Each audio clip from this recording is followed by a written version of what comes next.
years, how do you see the MSME sector placed in India and how the growth of the future in India of the MSME sector? See, the MSME sector as we know it, it is massive in terms of size. As per some estimate, there are 70 million MSMEs in India, and they are contributing to more than 30% of the GDP of the country. And in terms of employment, again, as per another estimate, they are employing more than 11 crore persons. So if you see the statistics, it is mind-boggling. And in terms of employment potential, this sector has enormous opportunities because the investment in this sector, it creates more employment than any other sector. The agriculture sector, though contributes 17 to 18% of the GDP, it is employing almost 50% of the workforce. So the scope for additional employment, especially with mechanization of the agriculture, is limited. And with Industry 4.0, with the disruptions happening in the industry, artificial intelligence, machine learning, all those things completely disrupting the industrial scenario, I think there also the possibilities of additional incremental employment is less. So it is the MSME sector that is going to create a lot of employment in the country, and hence there is a lot of policy focus on MSME sector. Having said that, the MSMEs today, as we know, they are, some people say it is Charkha to Chandrayaan. So from, minutest of the things, starting from our artisans, weavers, micro entrepreneurs, to preparing, very high precision parts of the space missions, our MSMEs are everywhere.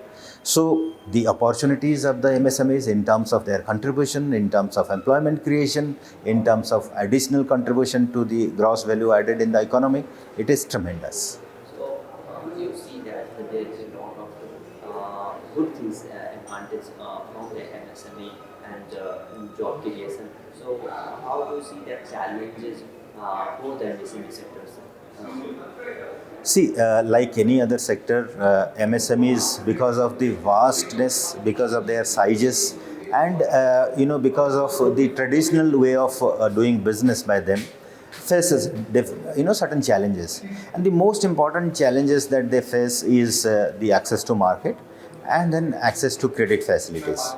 So over a period of time, many organizations, government of India, then the organizations like SIDBI, and of course there are various ministries of the government, they are coming out with schemes from time to time to help the MSMEs access credit and also access to market. But the most important of them is the credit guarantee scheme for the MSMEs that alleviates the issue of collateral security by the MSMEs, which they offer to the banks for securing a credit facility. And there are many other initiatives like removing the information asymmetry that exists between the banks and the MSMEs by setting up credit rating agencies, the enterprise rating agencies, and so on and so forth.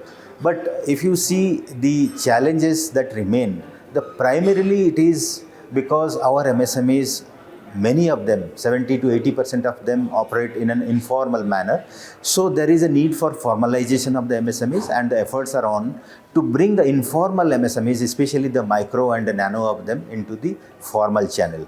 As far as the marketing is concerned, today we are leveraging the power of technology, and we are trying to digitize the entire marketing platform through, say, now there is something called ONDC.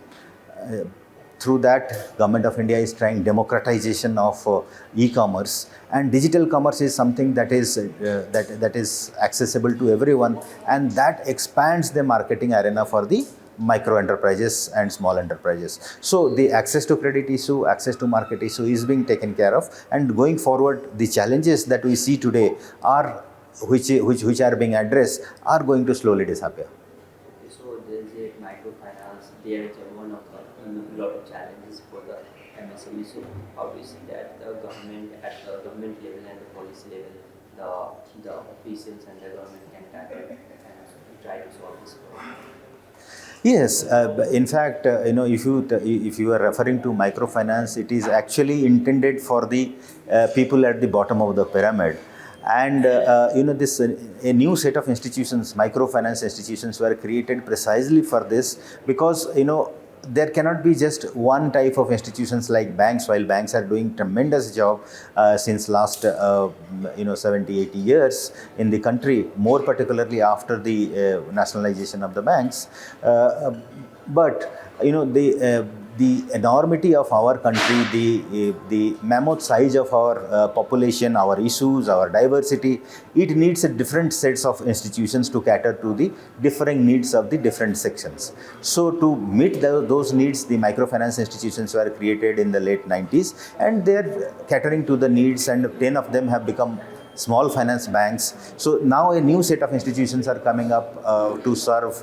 NBFCs were there, but NBFCs catering to the needs of the small entrepreneurs, micro entrepreneurs, is something that we are trying to promote. And we believe that going forward, the small NBFCs, the microfinance institutions, the fintech NBFCs, which are using the digital footprints of the MSMEs to cater to their credit needs, is going to address these issues.